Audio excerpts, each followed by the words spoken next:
my name is Alice Yagolnitser, and my career is in accounting and finance. So, where do you work, and what do you do in your job? I work in accounting and finance. I've been working at the very young stage companies, early stage companies like startups. So while the company is focusing on the product and getting the product out, I'm helping them to support with all the accounting and finance they need to success in their overall goal as the company. Yeah. Do you have other questions, or I can just go over my career, how it started? So I started my career at a company called Deloitte, and that's actually where a lot of careers in accounting and finance start for us as professionals. There are 4 big companies, and we call them Big Four. If you travel around the world, you'll probably see them in every single major city. There's a skyscraper with the name of Deloitte, KPMG, PwC, or EY. And also just like big companies, they employ a lot of people right off the college. And if you want to have a career in accounting, for example, or finance or audit or taxation, they hire people, and you provide consulting services in your first few years with them for a lot of different companies across all different industries. So you kind of start as a consultant, and that gives you the idea of how companies work, how they operate, and across all different industries. So I had a great career there. I was there for 5 years in San Francisco office. My last 3 years there, I worked on the audit side, and I helped 2 companies to become public, meaning, it's a private company, they grew, they had a lot of success, and they wanted now to be traded on the New York Stock Exchanges and become a public company. And that helps companies usually because they raise a lot of money as one big lump sum of money that then they can use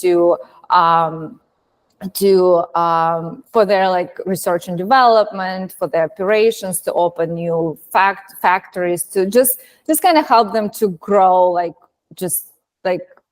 pretty much take them to the next step and be like imagine Google that was just doing search when they started, and after they become public, they received a lot of money, and now they can do so many different things, right? And they grew to be this massive company that can now just do so many different things at the same time.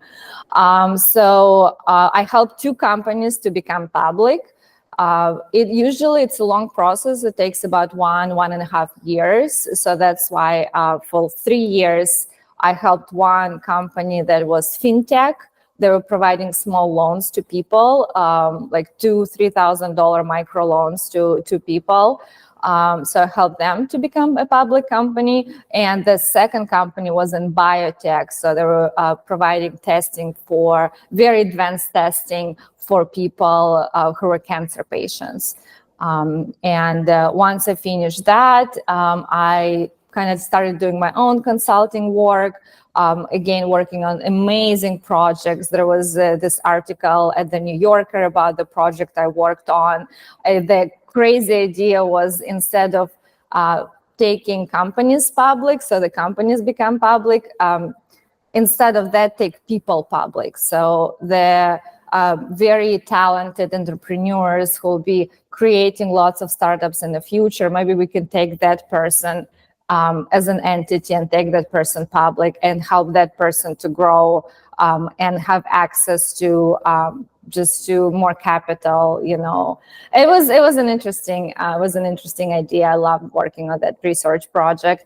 And 2 years ago, I joined the company, a small company around blockchain. There was a blockchain industry, and and I pretty much helped them to just kind of once the company grows, it becomes yes, it's all about the product and what they're putting out in the world, but there is, as business becomes more and more complicated and complex, and now they have all these compliance companies and the banks and the investors, so they need to make sure their finances and accounting are in a good shape.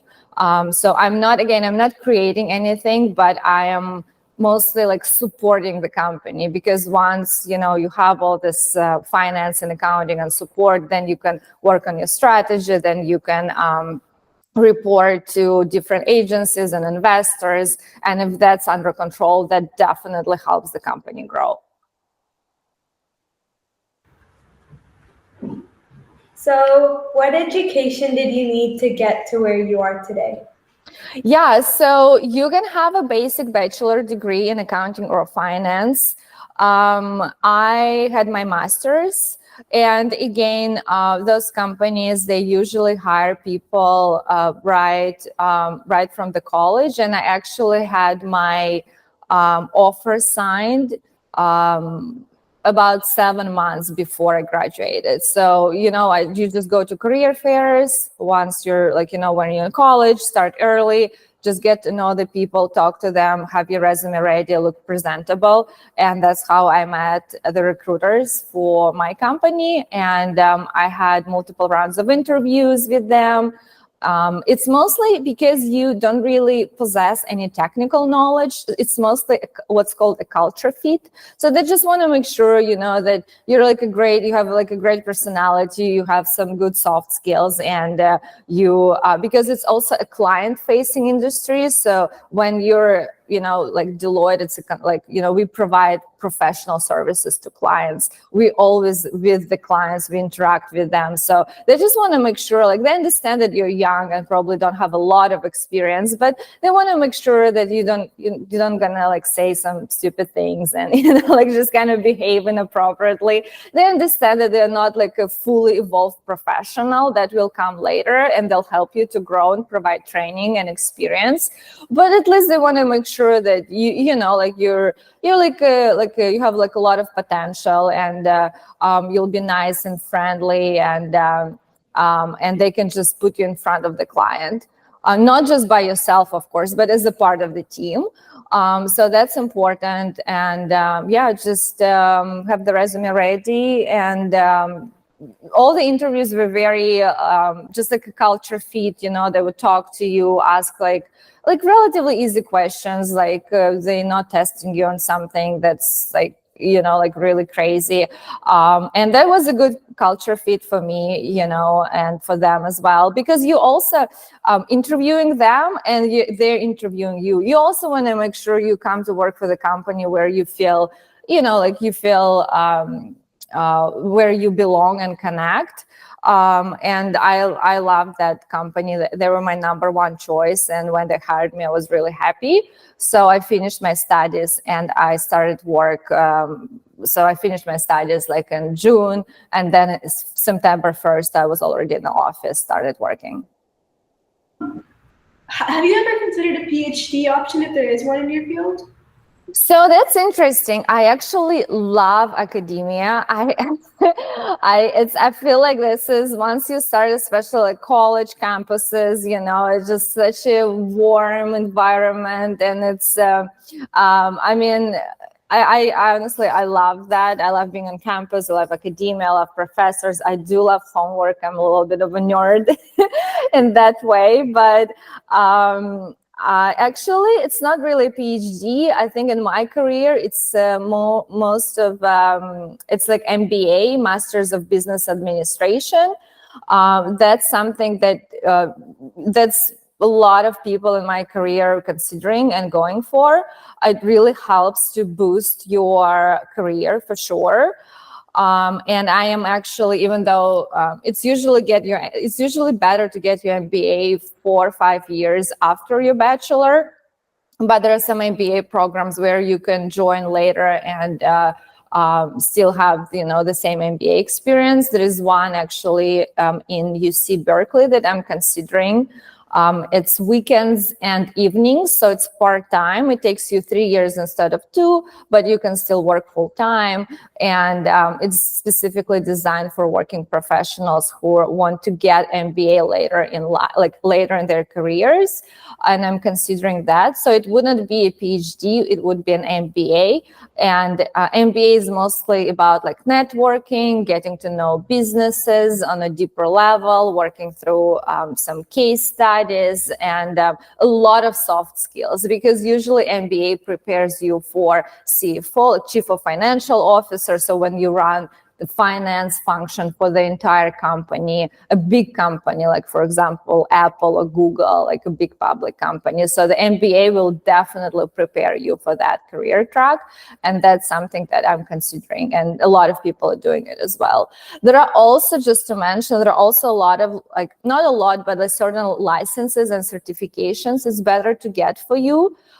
In addition to MBA, like certified public accountant, that's what I am. I'm a CPA, certified financial advisor, CFA, and just some other like licenses and certifications. Just they're like state level or institutional level. So people know that you're a well-rounded professional. So we noticed there's a lot of abbreviations on your bio, and we don't really understand most of them. So do you think you could explain what some of them are? Sure. Yes, it's one of the things I get a lot in the world of finance and accounting. A lot of abbreviations, and people use them thinking that everybody knows what they are. Well, the CPA is Certified Public Accountant. It's pretty much, to explain it to you, so as a finance and accounting professional, you need to sign off on all the financial data that goes to investors or to other agencies like outside of your company. And when you sign them, it means that you reviewed the financials, you reviewed the data, and this is my signature. So the CPA gives you the right to sign those documents. Without it, you shouldn't be signing them. You usually have someone who has a CPA license inside the company to put like a final signature. So that's CPA. I think another one was LP, right? Yes. So I'm kind of doing like lots of different things, and I think this is the thing. As a finance and accounting professional, you can do a lot of different things, right? Like, for example, I'm an angel investor and limited partner. LP means limited partner. We have friends and friends of friends. We created our own venture capital fund. So we all pooled money to invest into very early age startup companies. And it's something that is happening a lot because I'm in San Francisco, I'm in the Bay Area. There's a lot of venture capital money, meaning, like investors get together, they pull a lot of money in the form of a fund, and they're funding all these different ideas. Like Google was just an idea, right? It was a school project, and they needed to find investors who would come in, believe in their idea, and give them money to grow. So that's what we are doing. And as a limited partner, I'm one of the investors. I'm contributing money every quarter. And as a limited partner in the fund, I have a saying in what companies we're investing to. Every 2 weeks, we have a pipeline call, we have a fund manager, and we're discussing what's in our pipeline, what are the next investments we can do, what are the startups, who are the founders, what their products, and we decide how much we invest and which companies. We've been doing it for the last 2 years. We've made incredible investments, mostly around AI and artificial intelligence, and we made some really impressive investments. Hopefully we will see some return, because as of right now we're just giving money but because the companies are so early stage, we yet to see the return, but we're hoping that maybe later. But it's also about just helping the founders, helping them to get the idea out there, to to get the product out there, because without us, it will just stay on the idea level. Unfortunately, they need money, they need capital to make it happen. Any other abbreviations that you saw? We saw IFRS. Oh yes, so that's US GAAP and IFRS. So US GAAP, it is, you know how like Europe and America, they all like kind of different, they have different metrics, you know, like there's a metric system, everything is in meters, here everything is feet. So it's the same for accounting, and it's mostly accounting rules. So we have different accounting rules in Europe and in the US. And again, as a well-rounded professional, you should understand the differences, and you should be able to if you need to report something in Europe, then you should be able to do that. And if you need to report, you know, in the US, you also need to understand the differences. So US GAAP, it's the set of rules that that's implemented in America, and IFRS is the set of rules that's used in Europe.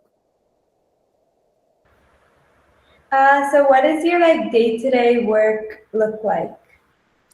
So, okay, that's interesting. I think I would take, like, if I take the whole month, 1 week would be just to gather all the information for the months, whatever happens in the company in the previous months, and just to organize it and, you know, just produce the monthly report on what happened the months before. That's very important, because all this data then goes to all these different departments like marketing, finance, use it for strategy and like forward-looking projections.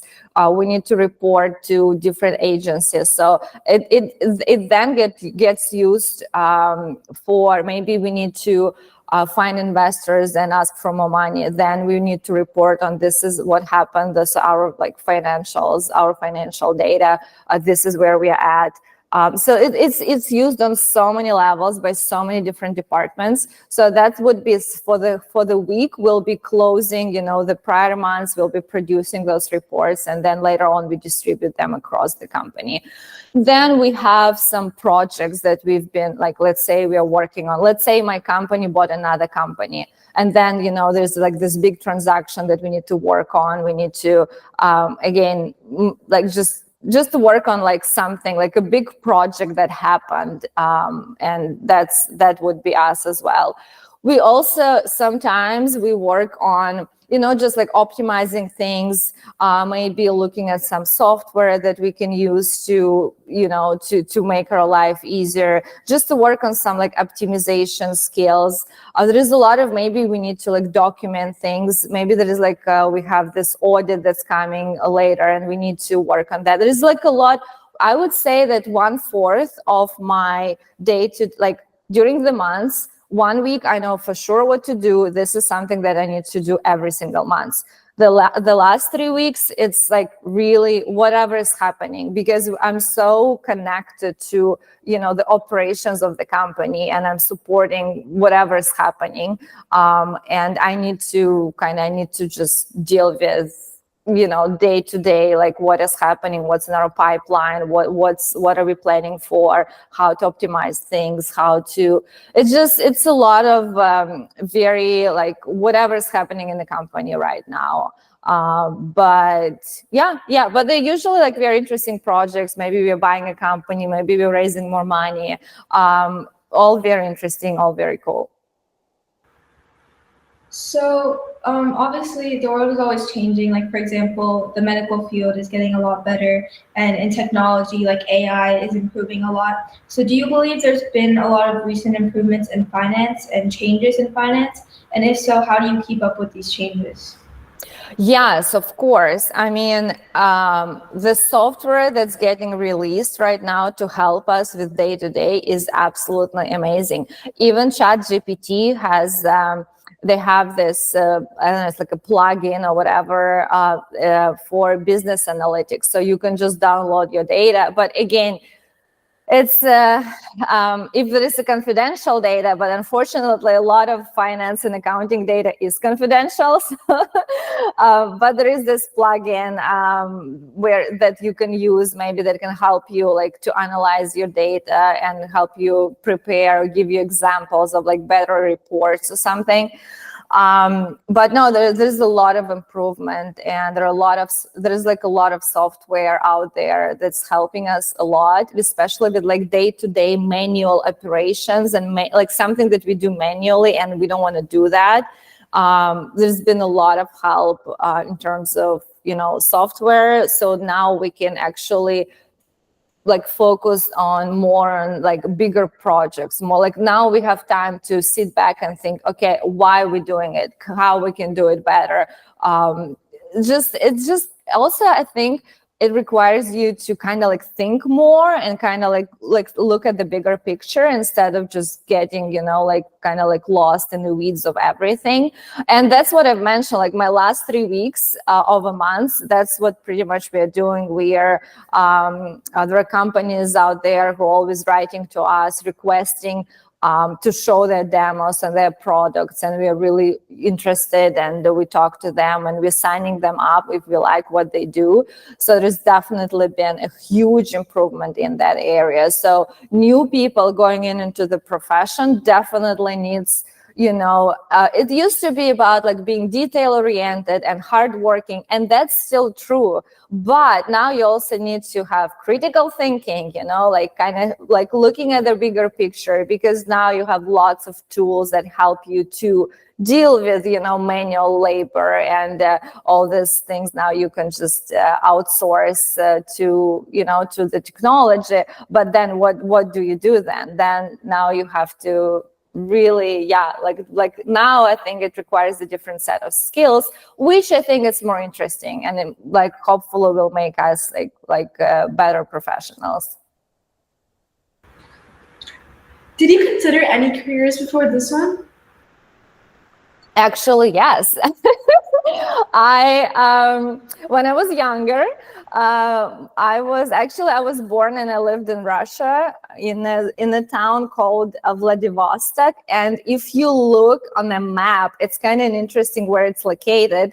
It's far east part of Russia, so it's closer to Asia. And my hometown is literally in between China, North Korea, and Japan. So it's really like it's south, and like it's like Asian, like it's like we are literally a part of Southeast Asia, like just my hometown, just that small part of Russia. I've never been to Moscow. I've never traveled to Europe. I mean, to the European part of my country, because from my hometown to Moscow, it's 7 days by train, nonstop. This is how far my capital country from my hometown is. And if you know anything about Russians, or it's pretty much a party train, because people just drink and have fun, because you're on a train for 7 days and there's nothing you can do. But that actually influenced me a lot, because all these different countries were just so close to me, and just Asia is just so different culture from mine. So I went to hospitality school, and I was actually in hospitality. I was studying, and part of my studies were all these international internships. So, and I just love the idea of hospitality industry, because I was like, I'm just gonna travel and I'm gonna get paid for that. And that's actually what happened, and I loved it. And I traveled like everywhere in Southeast Asia. I loved it. And one of my internships was actually in San Francisco, because also California is just kind of closer. You just cross the Pacific Ocean and you're here. So I visited California a few times for internships. And after I graduated, I came back for a 1-year internship to San Francisco. And I decided to stay. Because I was done with my school, and I love California. But I've decided that I want to change my career and kind of have more mature profession, kind of something that, I think I just became like a more mature person, and I started looking for my opportunities here, and the world of accounting and finance just kind of interested me. So, but yeah, that was my pivot from hospitality to finance. But you know what? It's funny. Because I'm in San Francisco, I work, and even at Deloitte and even like at my current company, San Francisco is a very diverse group of people. Like you have people from all over the world here. And the fact that I traveled a lot and I studied, different cultures helps me tremendously to connect with these people. So that definitely makes me a better professional and a better leader for them as well. So you also have a degree in hospitality? Yeah. What are some challenges you face in your career now, like in financing? Yeah, I guess, again, because I'm more of a support function, right? I support the business. And I think the challenge now is, for example, my current company, unfortunately, we're running out of money. Like it's, you need to, and especially in San Francisco, and because I want to work with startups, I do love startup environment. It's really crazy. It's very hectic. You have to do multiple things at the same time. Nothing is really structured, but I love it because I see the company go from, it's called 0 to 1, from idea to the working company, and then the working company gets the product out, and you see people, using that product, and that product is making impact. And I love seeing the journey and supporting this journey. And I have tremendous respect for founders who are doing it because it's very, very hard. But I think the challenge for me right now is, because I'm in a startup world, a lot of companies fail, a lot of startups fail. So for me, it's, it's been difficult. We are, I don't think we're going to get the product out before we run out of money. So that's, I think for me is it's challenging because you spend so much time and effort and you really want them to succeed. But unfortunately, it just depends on, just other factors that outside of your control, right? So for me, I think that's the biggest challenge. But I also know that this is the risk you get yourself into because you're working with startups. Has this ever happened before? That the company ran out of money? I've heard of this happening. It's, in San Francisco, like in the Bay Area, it is, yeah, it happens a lot, more than you think. And because I'm an angel investor, I also see it a lot. Already 4 of the companies we invested into just, didn't work out. So it didn't work. So, it happens. Yeah, it happens. But I feel like I always say it's like in the lottery, you only need one. You only need one ticket. And the same with the companies, you only need one. But yeah, it happens a lot. And everybody knows that. And everybody's usually like, it is what it is, right? And you look for another company. But that's exciting. That's always exciting. But yeah, it happens in the Bay Area. It happens a lot. We always hear about success stories, but there are a lot of startups that try but fail. But that's also a part of learning. That's also part of the process. And I got my experience. I have my experience. So it's not in any case, no one is going to look at me and say that you failed. Like it's just part of the process. How do you recover from that? How do you get the money back? What do you do from? It's like nothing you can do. Seriously, it's just all the risks, the risks coming in, and it is what it is. Here in the Bay Area, we say that sometimes it's funny, like on the investor side, if you're an investor, sometimes you would even prefer founders who tried and failed. Because now they know how it feels. Now they know the mistakes they made, and they have a higher chance of succeeding in their next startup. As someone who doesn't know like the intricate details of finance and accounting, the general belief is just that a career in finance means a lot of math. Would you agree that that's true? Maybe it used to be like that. I started, I studied languages and cultures, right? Like in my hospitality school, and I was able to transition, and I was never like really good in math. There are definitely pathways you can take within accounting and finance that require more math. You can really get into like calculating the risks, or just doing like lots of like technical stuff and technical research that like, you know, just kind of requires a lot of like analytical skills, and be able to, you can even go to what's called like, you can like what's this called? It just slipped out of my mind. But you can do like, if you have this like state of mind, like if this is what you want to do, for sure you'll have avenues, you know, that will kind of like nudge you to that direction. But no, I don't think it is. It really depends. Like if you do more like consulting or professional services, if you're more in front of the clients and people, then I would say having like, it does not hurt to be good in math, but I would say having like soft skills and, you know, like communication skills is definitely more important, because it's not like I'm sitting in my cubicle and just doing reports. I'm actually out there a lot.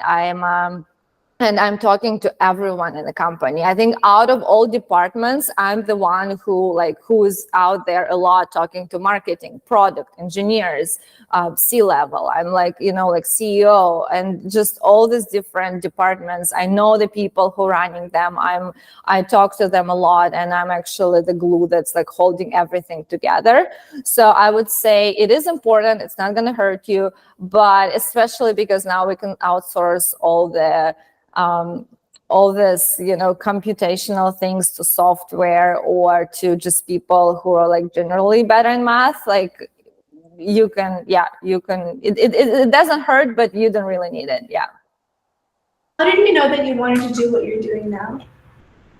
Yeah, I guess it's just, again, I think it started with kind of me trying to transition to a more serious kind of major, like more serious role, and finance sounded like very serious. So I was like, okay. And again, like I wasn't really good in math. Like there's no way I would be able to do like computer science, for example. And also, you know, in my hospitality career, the one that I had when I was in school, honestly, I was just getting a little bit tired of working with people. It was like, you know, working with people is really hard. Like it's just very energy consuming. And I just started to kind of, I don't know, it was a lot. And I was looking for something. I was like, oh, it would be nice to kind of spend half of my time just kind of like doing some serious stuff, and half of the time still being out there and talking to people and be like outgoing person. And yeah, I think somehow that like consulting work, you know, like working for Big Four when you're with a client, but you still have to get work done. And I'm also a very organized person in nature, that also helps, because like a lot of organization, you need to organize the data, you need to organize, you know, people, and you need to organize your team. So that just kind of like, I don't know, kind of worked out for me very well. Would you say financing is like a career to consider?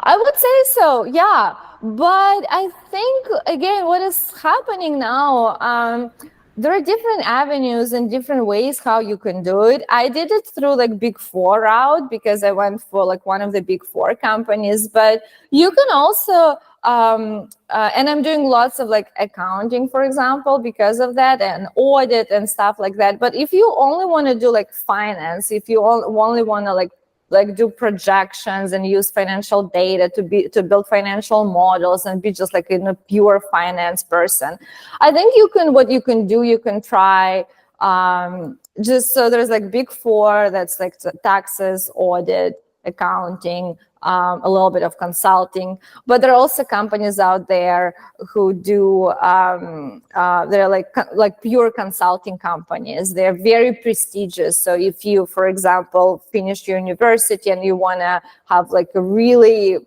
like kickstart your career, then you can try to go to those consulting companies. There are also like 3 or 4 top ones: Boston Consulting Group, McKinsey, You can also try to go to banking, like, and become like not like become a banking, like investment banker, but just kind of see how the banks work and what's out there, because finance, it's such a huge umbrella, and you can do so many different things with that.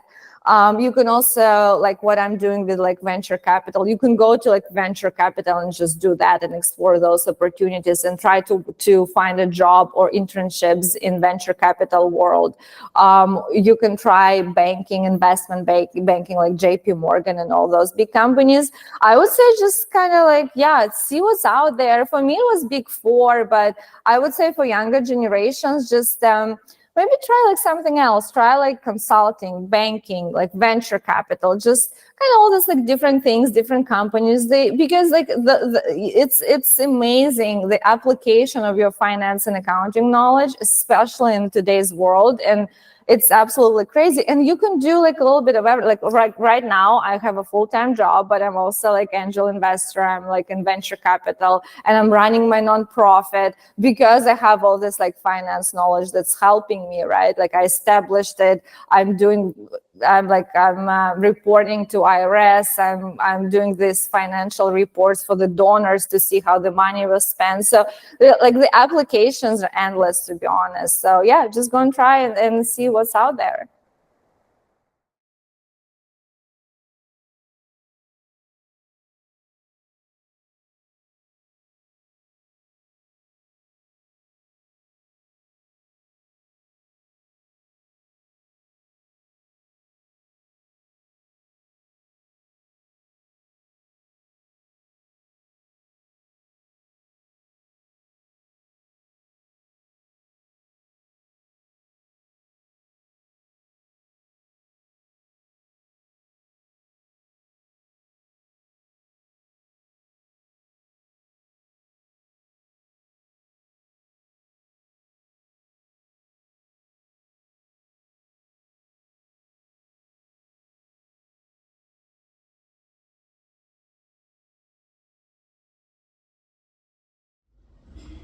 Hey guys, hope you learned something new from this video. Please make sure to like, subscribe, and share with all your friends. Bye!